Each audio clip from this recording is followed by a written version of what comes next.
Que coisa mais linda, irmãos. A igreja, olha, Deus tem assim dado para nós a alegria, a graça de ter. Raramente a nossa igreja ela está assim vazia de irmãos, né? Mas hoje de ver esse número de crianças aqui é uma coisa sintomática.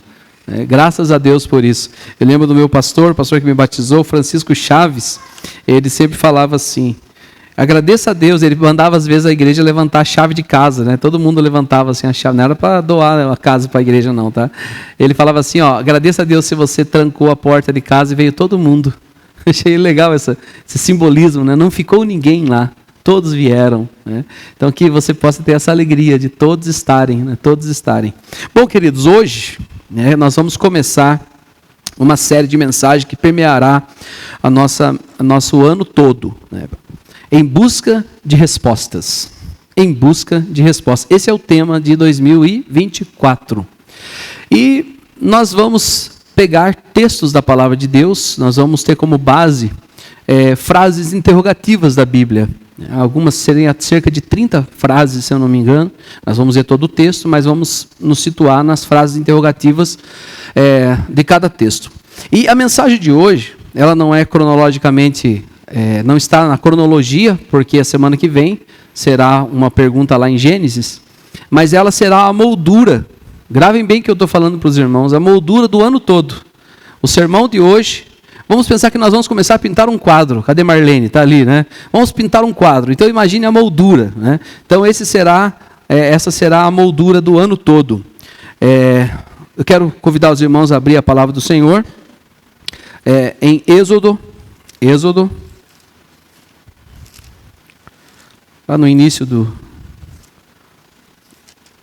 livro de Êxodo, segundo livro da Bíblia. Para quem ainda não está assim familiarizado com os nomes, fica claro para nós, né? A palavra Êxodo vem de saída, né? A gente fala, às vezes no jornal, o êxodo rural aumentou em tal lugar, é a saída. Então nós temos aqui a saída do povo lá do Egito, como escravos do Egito, e agora então vindo para saindo, começando a caminhada deles. Êxodo capítulo 3.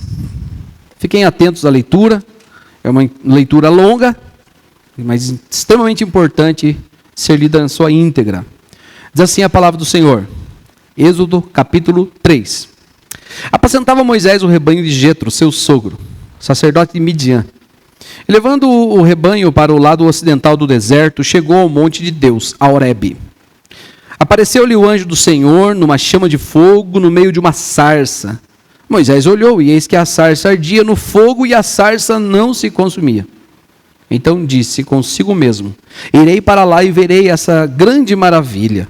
Por que a sarça não se queima?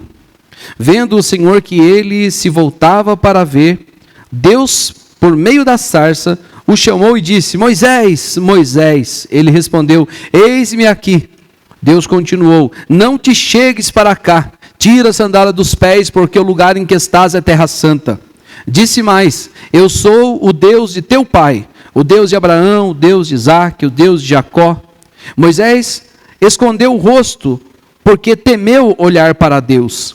Disse ainda o Senhor: certamente vi a aflição do meu povo que está no Egito, e ouvi o seu clamor por causa dos seus exatores. Conheço-lhe o sofrimento, por isso desci, a fim de livrá-lo da mão dos egípcios, e para fazê-lo fugir daquela terra, a uma terra boa, subir daquela terra, a uma terra boa, ampla, terra que mana leite e mel, o lugar do cananeu, do eteu, do amorreu, do ferezeu, do eveu e do jebuseu. Pois o clamor dos filhos de Israel chegou até mim, e também vejo a opressão com que os egípcios estão oprimindo. Venha agora, eu te enviarei a Faraó, para que tires o meu povo, os filhos de Israel, do Egito. Então disse Moisés a Deus: quem sou eu para ir a Faraó e tirar do Egito os filhos de Israel? Deus lhe respondeu: eu serei contigo, e este será o sinal de que eu te enviei. Depois de haveres tirado o povo do Egito, servireis a Deus neste monte. Disse Moisés a Deus: eis que quando eu vier aos filhos de Israel e lhes disser, o Deus de vossos pais me enviou a vós outros, e eles me perguntarem, qual é o seu nome? Que lhes direi? Disse Deus a Moisés: eu sou o que sou. Disse mais: assim dirás aos filhos de Israel: eu sou, me enviou a vós outros. Até aí, irmãos. Pai generoso, obrigado, Deus, por essa noite de festa, de louvor, de cantar louvores ao Teu nome e de poder estudar a Tua palavra, Pai. Que riqueza para nós brasileiros, Pai. Que bênção termos a paz de abrir um estabelecimento, um lugar, de abrirmos um lugar, ó Deus, no endereço, com tudo certinho, Pai, para poder Te adorar, sendo protegido até, Senhor, pela segurança da cidade, Deus, pela legislação do nosso país.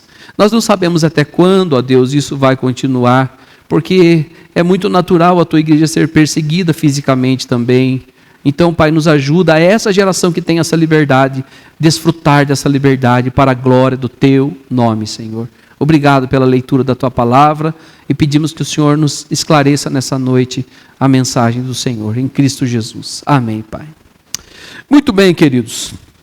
Tem um pensador, muitas frases famosíssimas dele, uma delas, estou falando de Sócrates, uma delas é uma frase atribuída a ele que diz: conhece-te a ti mesmo e conhecerás o universo e os deuses. Conhece-te a ti mesmo e conhecerás o universo e os deuses. Essa frase tinha tudo para ser a frase, mas pelo valor de conhecimento, ela é totalmente errada, totalmente desconectada da realidade. O início do conhecimento é conhecer primeiro a Deus, e assim todas as outras existências serão clarificadas a nós, especialmente o conhecimento de si mesmo. Não é conheça-te a ti mesmo, e então conhecerás o universo e os deuses. Conheça a Deus, o único Deus verdadeiro, o Deus de Israel, e então você conhecerá todas as coisas, tudo será clarificado a você, especialmente quando se trata da sua pessoa. Quanto mais conhecemos a Deus, mais conhecemos a nós mesmos. Quanto mais nos aproximamos de Deus, mais vemos a nossa necessidade, a nossa carência que temos, a nossa carestia por Ele. Quanto mais nós conhecemos a Deus na Sua palavra, quanto mais nós reverenciamos a Deus e obedecemos a Sua palavra, mais as coisas vão tomando rumo na nossa vida e o nosso coração vai se entregando à vontade desse Deus. Então, a frase de Sócrates, ela é desconectada do seu eixo principal. Não conheça a você mesmo com a expectativa de querer conhecer o universo. Nós, malemar, mandamos uma maquininha até ali na esquina, Marte, quando se trata da grandeza do universo. E já ficamos todos bobos com o que fizemos. Queridos, esse texto, ele revela o cuidado de Deus pelo seu povo. Deus tinha revelado para Abraão, nosso pai na fé. Ele disse que Deus daria uma terra para o seu povo, mas que antes esse povo ficaria 400 anos como um escravo, viveria como escravo. Então já era uma profecia. E passados os 400 anos, que tem aquela saga, Abraão, Isaac, Jacó tem os 12 filhos, José o libertador, morre José, vem um faraó que não conhecia a história de José, começa a oprimir o povo hebreu, porque o povo hebreu crescia muito, crescia demais. Os irmãos vão ver a história, vão perceber que na história fala que as crianças eram mortas, jogadas no rio Nilo. Inclusive Moisés era para ter sido jogado também, não fosse a sua irmãzinha espertinha e serelepe pegado aquele menino e colocado num cestinho e deixado perto da casa onde estava banhando-se a filha de Faraó, e ele então se torna um enteado, um adotado da filha de Faraó. Contextualizando então, irmãos, foram 400 anos de escravidão, de sofrimento, de morte. Moisés foi salvo dessa matança. Depois foi criado pela filha de Faraó. Mas depois de grande, ali treinando para ser um grande no Egito, ele vê um egípcio maltratando um hebreu. E ele então vai lá e toma as dores e ele mata o hebreu. esconde o hebreu debaixo da terra, na areia, em algum lugar ali. Está tudo certo, ninguém viu. Ninguém viu, é? Um dia tinha 2 hebreus brigando. E ele foi apartar os hebreus, os 2 irmãos de sangue dele, né, irmãos de povo. E ele diz: pare de brigar, meninos. O que vocês estão brigando aí? E um deles diz: você está querendo fazer comigo o que fez com aquele egípcio? Me pegaram. Faraó não pensou 2 vezes. E ali, perto dos seus 40 anos, foge e vai parar então na terra de Midian. E ali passa mais 40 anos na terra de Midian, que ficava a cerca de 400 quilômetros do Egito. Irmãos, lá ele se casa, lá ele fica, lá alto dos seus 80 anos, se tornou um pastor de ovelhas. 40 anos no Egito, 40 anos em Midian, e agora ele seguiria mais 40 anos com o povo no deserto. Bastante, né? 40 anos com o povo no deserto, rumo à terra prometida. Mas uma coisa aconteceu ali nessa passagem, um fenômeno sobrenatural aconteceu. Moisés vê uma sarça que ardia em chamas, porém ela era preservada. Ela queimava, mas não sumia do lugar. Os irmãos notaram que o símbolo, né, da nossa igreja, da Igreja Presbiteriana do Brasil, é uma sarça ardente. Percebem? É uma sarça, inclusive tem um modelo ali. Se você olhar ali, tem também uma sarça.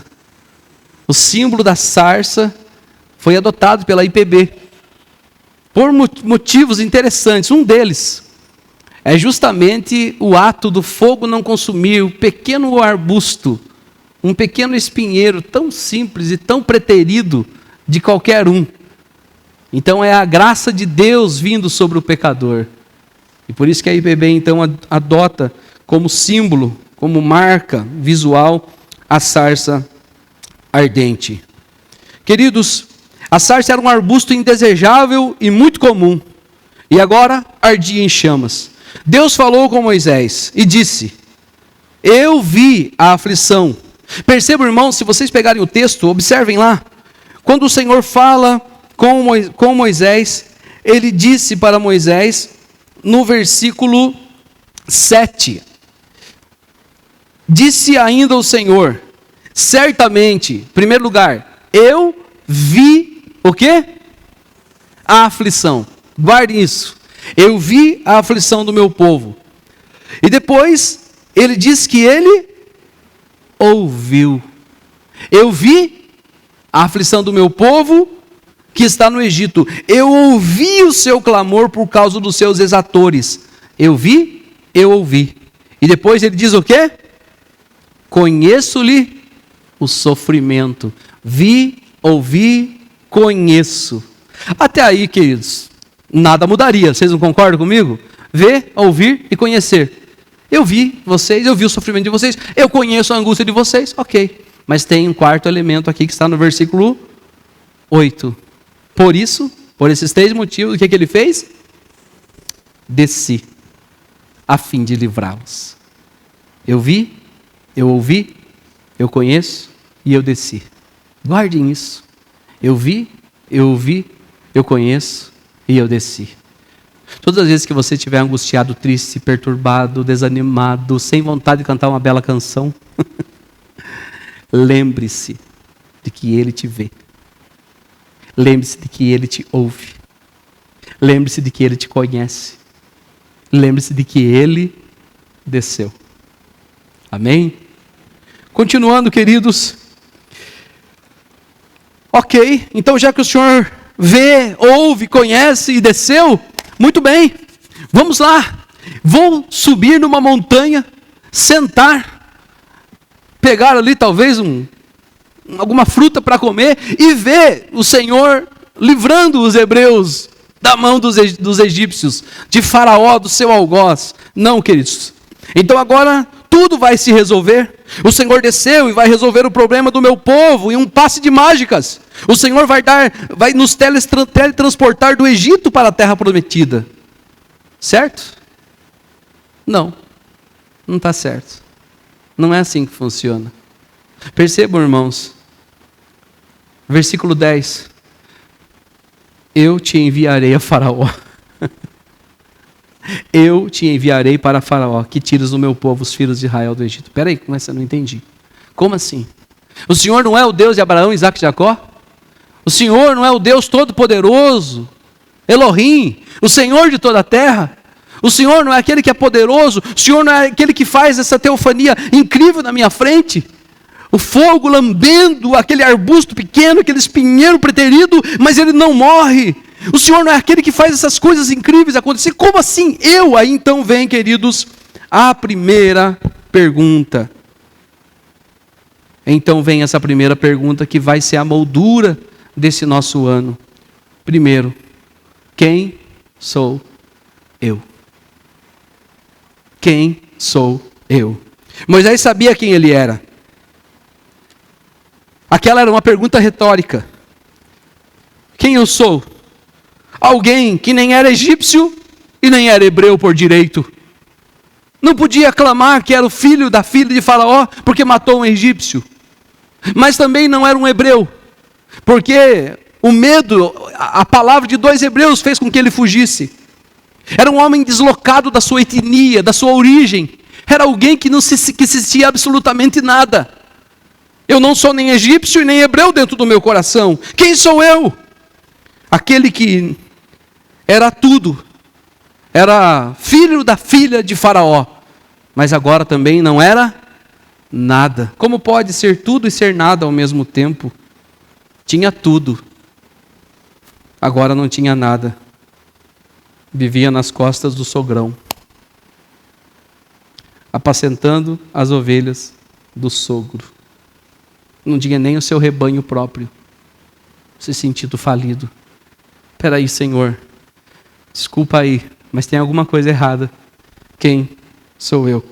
Essa pergunta de Moisés, queridos, é a base para o maior dilema da humanidade. Quem somos nós? Sabemos muito a nosso respeito e ao mesmo tempo não sabemos absolutamente nada. Sabemos tão pouco. Quem sou eu, disse Moisés. Quem sou eu para ir a Faraó? E então essa pergunta gera uma primeira resposta. Irmãos, quando alguém faz alguma pergunta, detalhe, tem algo importante aqui e até os psicólogos deveriam aproveitar para trabalhar essa questão. Percebam, irmãos, que quando uma pessoa vem com alguma dificuldade de identidade, quem eu sou e tudo mais, normalmente os profissionais que tanto sofrem labutam para ajudar a gente a acertar a nossa cachola aqui, eles vão nas prateleiras, nos livros, eles vão ali ver as jurisprudências psicológicas, e eles então, olha, você tem que fazer isso, você tem que se achar. Percebam, irmãos, que o Senhor traz uma dica até para os psicólogos aqui. Ele não disse para Moisés quem Moisés era. Perceberam? Quem sou eu? Quando Moisés faz essa pergunta, Moisés estava existencialmente dizendo, Senhor, o Senhor tem certeza? Está vendo que aquelas ovelhas, elas não são minhas. Eu era dono do maior império do mundo. Agora eu não sou nada. Eu sou um fujão. Eu sou um criminoso. Eu sou alguém que foi preterido por todo mundo. Não sei se sou hebreu ou se sou egípcio. Mas o Senhor não responde Moisés dizendo quem ele era. O Senhor simplesmente diz, eu serei contigo. É mais ou menos assim, né? Você imagine só, na sexta-feira nós fomos jogar bola. Foi difícil sair vivo de lá. Daqui a pouco começou a borboletar o coração. 4 anos sem dar um coice na bola, né? Mas foi bom, foi gostoso, né? Você imagine você lá preparando seu time para jogar. Daqui a pouco falta um jogador. Aí alguém fala, vou mandar um jogador aí para você. Daqui a pouco aparece um jogador, você vê o camarada. Quando ele começa a se aquecer, porque você sabe quando o cara joga bem, quando ele se aquece. É ou não é? Por isso eu nem me aqueço, para não queimar meu filme já antes, né? Então, imagina o cara começa a aquecer e você fala assim, ai meu Deus. Ou seja, vai você mesmo. Quem sou eu, Senhor? Disse Moisés. Se Deus fosse responder para ele, Deus falaria até mais, não falaria? Moisés, não é só isso que você está pensando. Mas ele simplesmente, vai Moisés, eu vou com você. É aquela criança que quer pegar água lá na cozinha, mas tem medo do escuro. E o papai docemente a acompanha. Vamos, eu vou com você. É aquele adolescente que vai começar a estudar numa escola nova, que se sente um pouco ali pressionado com os novos amigos, com um novo ambiente. E a mamãe fala, eu vou ali com você. É aquela mulher que fica assustada em alguma desventura da vida, ou no momento onde o bebezinho está para chegar, e o marido deixa toda a sua agenda e diz assim, eu vou com você, não vou ficar perto de você. É aquele ancião, ou aquela pessoa que sente que já está terminando o seu tempo aqui na terra, e quando ela olha, ela vê um grupo de pessoas do seu lado, dizendo para ela, eu estou aqui, eu vou com você até o final. Eu serei contigo, Moisés. Os hebreus, queridos, conviviam com centenas de deuses egípcios. Cada um tinha uma especialidade, se é que podemos dizer assim, e uma forma de adoração. Tinha uma especialidade, e então por causa disso, diga o seu nome, conte-me, como fará isso? O seu nome vai revelar a forma de agir. Eu sou o que sou. Foi a resposta. Eu sou o que sou. Perceba o jogo de palavras. Moisés diz, quem sou eu? Deus diz a Moisés, eu sou o que sou. Deus diz a Moisés, eu sou o que sou. Vá e diga que o eu sou lhe enviou. Também pode ser, eu serei o que serei. Eu serei naquele momento o que eu serei. É assim, irmãos. Deus é, mas Ele não é somente uma coisa. Deus, Ele abrange todas as existências. Ele abrange tudo que nós podemos imaginar, de beleza, de encanto, de fúria, de grandeza, de imensidão. Ele é aquele que cria o micro e o macro. Ele é aquele que governa, comanda, organiza o exército de átomos para formar um objeto. Ele é aquele que comanda, organiza um exército de estrelas, de corpos celestes para formar uma galáxia. Ele é tudo. Eu sou o que sou. Essa segunda pergunta, ela é muito interessante. Primeiro, quem eu sou? Eu serei contigo, Moisés. Ok, então tá bom. Então quem é o Senhor? Essa é a segunda pergunta, que é um dilema para todo mundo. Quem é Deus? Muitos imaginam Deus como o panteão grego acreditava. Muitos imaginavam como os epicureus e os estoicos acreditavam. Como que se fosse, inclusive muitos cristãos usam essa expressão, não há problema, é questão de retórica, para a gente entender o que está conversando, uma linguagem antropopática. Deus está em você, Deus está em todo lugar. Irmãos, Deus estar em todo lugar é muito redutivo, reduz Deus. Não é a questão de Deus estar em todo lugar, como se Ele fizesse um grande exercício para preencher o planeta. A questão é que todos os lugares estão em Deus. Tudo está nele. O universo habita em Deus. Os pássaros fazem sua revoada em Deus. As gerações, elas nascem e morrem em Deus. Todos os objetos estão em Deus. E se qualquer coisa não estiver nele, deixa de existir. Deus está. Deus, Ele é. Deus, Ele é o Senhor de tudo. Paulo disse isso lá em Atos 17. Quando ele fala que tudo se move em Deus. Todas as coisas estão nele, habitam nele. Eu sou o que sou, Moisés. Vai e diga isso para o povo. Queridos, dar um único nome aos deuses era defini-los em suas atribuições. Deus é aquilo que Ele é. Os irmãos que gostam de ler a Confissão de Fé de Westminster, quem não gosta, quem nunca leu, para você que essa expressão é nova, procure. Já corra, né? Você pode baixar em PDF, em download aí, no seu celular, logo que você sair daqui. Confissão de Fé de Westminster. Uma das definições do catecismo, e também a confissão define, é uma pergunta: quem é Deus? E essa é a resposta. Deus é Espírito infinito, em si e por si, e infinito em seu ser. Sua glória, bem-aventurança e perfeição. Ele é todo suficiente, eterno, imutável, insondável, onipotente, infinito em poder, sabedoria, santidade, justiça, misericórdia e clemência, longânimo e cheio de bondade e verdade. Esse é o nosso Deus. Então nós temos aqui as duas grandes perguntas juntas, como um par nessa mensagem. As duas grandes perguntas que movem o mundo. Quem eu sou e quem Deus é. Como que nós podemos aplicar para nós, irmãos? Em primeiro lugar, em dois movimentos. Nós somos seres humanos e não vemos um palmo diante do nosso nariz.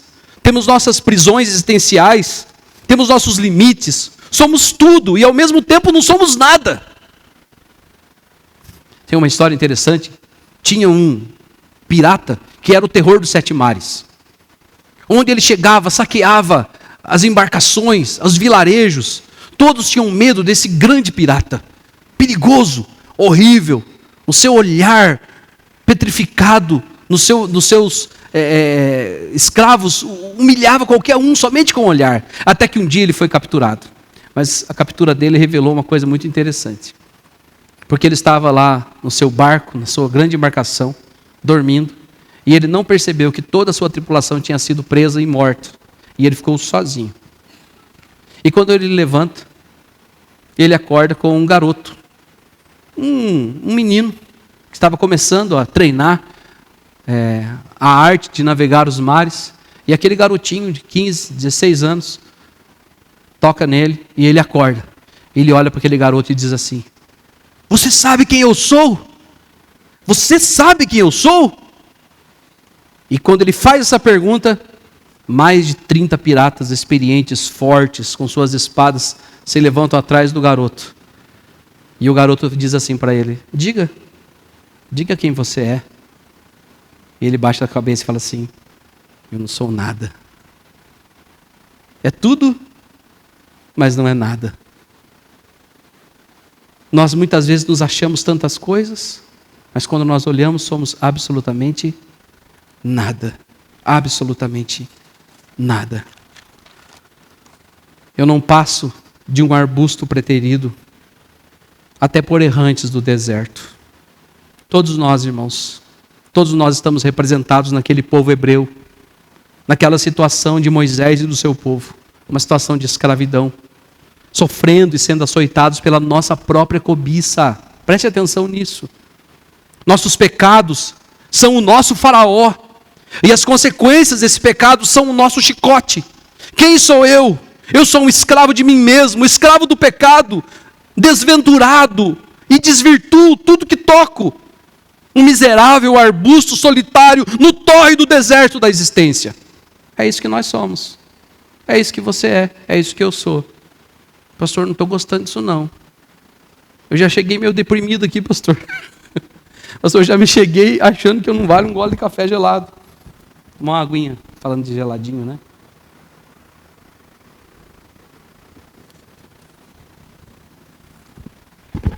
É isso mesmo? É tudo isso que eu não sou? Sim. É tudo isso que eu não sou. É tudo isso e muito mais que não dá para catalogar. É tudo isso e muito mais que não dá para colocar numa lista. E algumas reações da nossa existência são tão nojentas, tão perversas, tão purulentas, que é melhor nem mencionar. É tudo isso e mais um pouco. Irmãos, sem Cristo, uma pessoa não tem um dia realmente de vida verdadeira. Sem Cristo, nós somos como aqueles planetas zumbis que perderam a sua órbita e estão andando errante no espaço sideral. Sem Jesus não somos nada. Somos um fujão no deserto. Somos um arbusto preterido, desprezado no canto. Mas tem um segundo movimento aqui. Jesus é. Quem eu sou? Eu sou tudo isso. Mas Jesus, Ele é tudo isso também. Ao contrário de nós. Se vocês olharem na conversa de Jesus em João capítulo 8, ele está tratando com os fariseus estão ali todos querendo atribuir pecados a Jesus. E eles chegam no momento que eles começam a falar de Abraão. E eles falam assim, Abraão era o nosso pai. Jesus disse, não. Abraão não é papai de vocês não. Papai de vocês é Satanás, é o diabo. Como assim? É porque se você fosse filho de Abraão, você creria em mim. Abraão acreditou em mim. Detalhe, ele viu o meu dia e se alegrou nele. Como assim? Você não tem nem 50 anos e diz que Abraão, nosso pai, viu você? Aí o que Jesus disse? Antes de Abraão ser, eu sou. Jesus usou justamente a mesma expressão que Deus usou. Inclusive, irmãos, nós temos aqui uma cristofania naquele anjo em Êxodo capítulo 3. Irmãos, Jesus, ele é Deus, o nosso Deus verdadeiro, o Deus que vê, o Deus que ouve, o Deus que conhece e o Deus que desce, o Deus que desceu. Jesus é a nossa liberdade, Jesus é o nosso libertador. Ele desceu para nos batizar com o Espírito Santo e com fogo. Veio para nos dar uma nova vida e queimar toda a nojeira que existe na nossa alma e no nosso coração. Dar para nós uma nova mente. O arbusto e o fogo coexistindo, por pura misericórdia do fogo. Por pura misericórdia do fogo. Gostaria que os irmãos abrissem Filipenses capítulo 2, versículos de 5 a 9. Filipenses 2.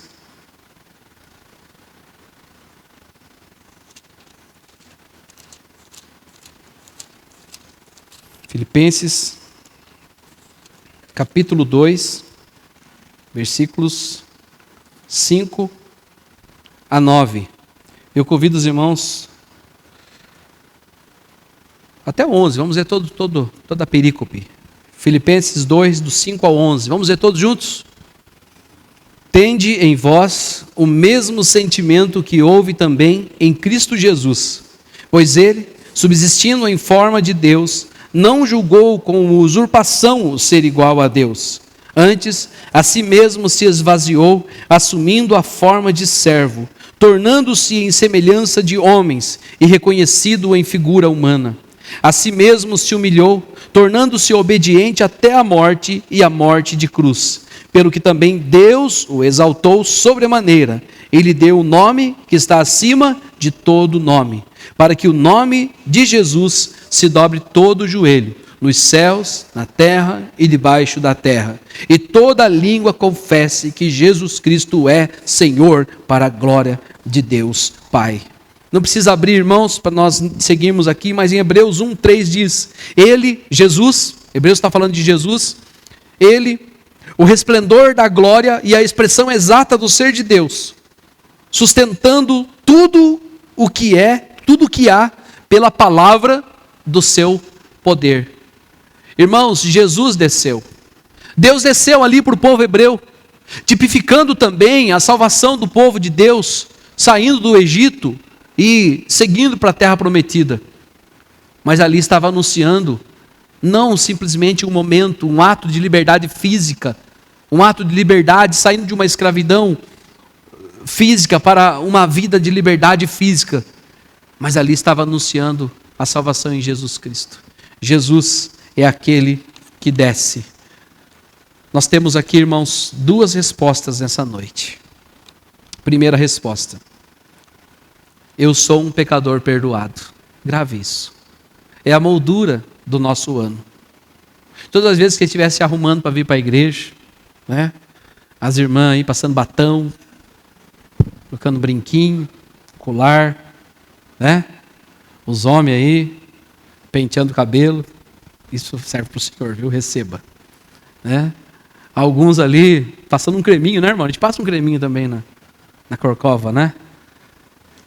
Toda vez que você estiver se arrumando, tomando seu cafezinho, tomando sua água, toda vez que você entrar aqui nesse templo, nesse ano, e espero muito em Deus que você leve a sério esses encontros, especialmente os de domingo, lembre-se disso. Essa é a moldura do quadro desse ano. Lembre-se. Eu sou um pecador perdoado. Vamos repetir comigo essa frase? Eu sou um pecador perdoado. Eu sou tudo isso mesmo. Eu tenho meus BOs. Eu tenho minhas feridas, meus medos, meus erros, meus traumas. Tem coisas que eu me envergonho. Tem coisas que eu não supero. Tem coisas que eu luto sempre contra. É assim mesmo. É desse jeito que funciona. Se eu te contar, você não acredita. Essa conversa aqui eu estou interpretando vocês também. Pensa que é só eu não, irmãos. Nem venha. Nem venha. Vou orar pelo pastor, que só ele que é pecador. Pode vestir só. É carapuça que fala, né? Vista e vem comigo. Somos tudo isso e mais um pouco. Ou infinitamente isso. Mas nós somos perdoados. Nós somos perdoados. Somos um pequeno arbusto preterido, abandonado. Somos uma pequena arvorezinha ali, no meio do deserto. Mas nós somos perdoados porque o fogo do Espírito, o batismo do Espírito Santo está sobre nós. Amém, irmãos? Fomos batizados no Espírito Santo de Deus. Por pura misericórdia, a sarça e o fogo coexistem. Por pura misericórdia, Jesus desce no nosso meio, caminha com os 12, com pessoas tão terríveis quanto nós, e Ele não as destrói. Essa é a primeira frase do ano. A segunda, Jesus é o nosso Salvador amado. Vamos repetir essa frase? Jesus é o nosso Salvador amado. Jesus é o nosso Salvador amado. Quando você chegar aqui, lembre-se, eu sou um pecador, perdoado por Deus. Quando você estiver louvando, quando estiver passando por dificuldades, lembre-se, Jesus é o meu Salvador amado. Ele desceu. As duas perguntas cruciais da humanidade são respondidas na fé cristã. São respondidas. Eu sou um pecador, perdoado por Deus. E Jesus é o meu Salvador, é aquele que desce. Queridos, qual é o nosso papel agora? Seguindo em direção.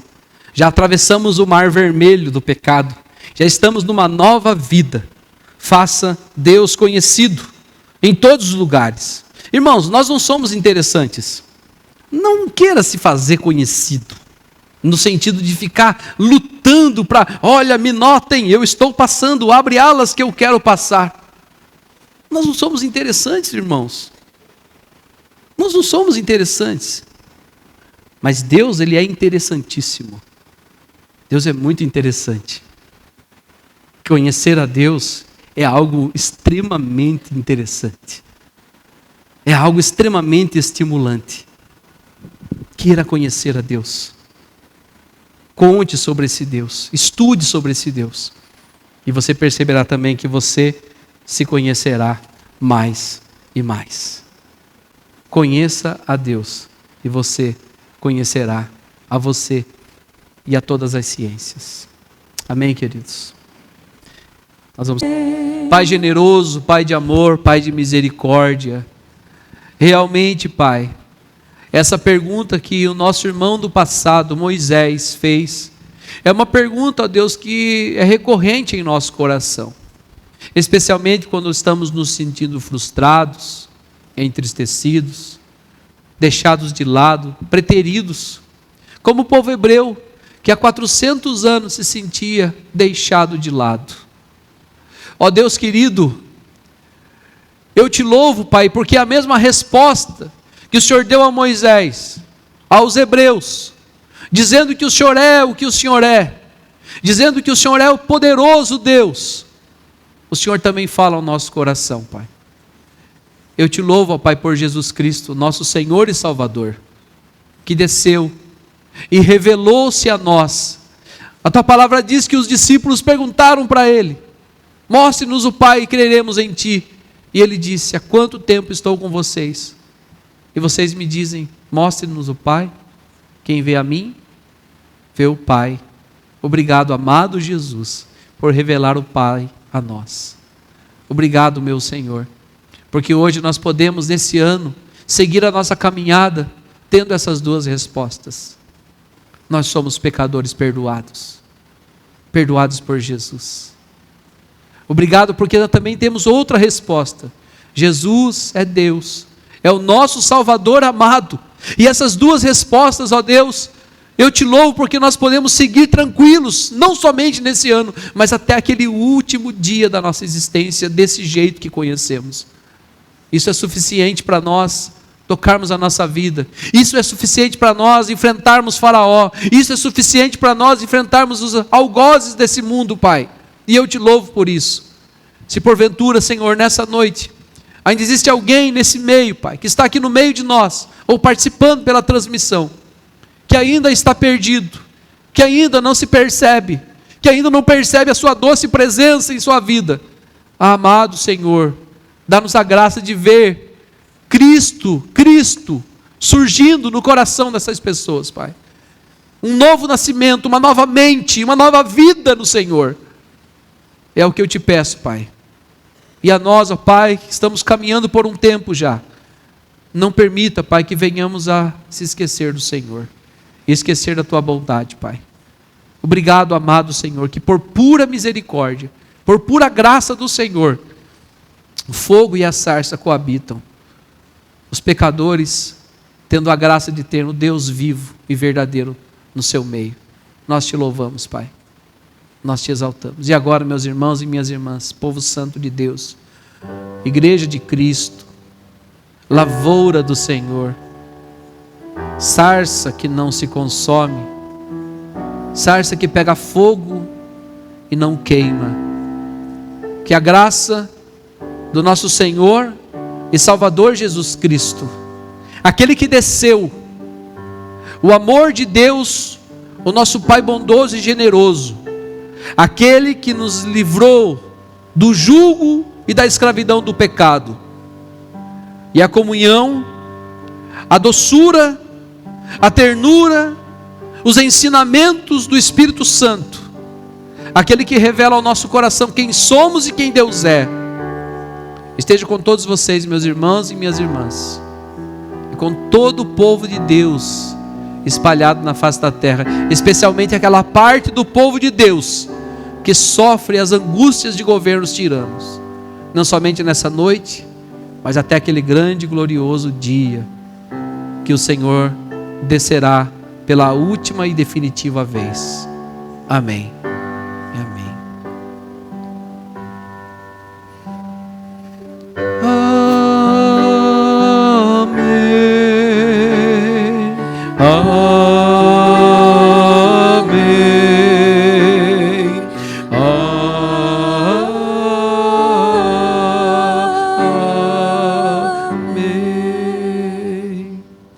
Amém. Poder sentar, irmãos.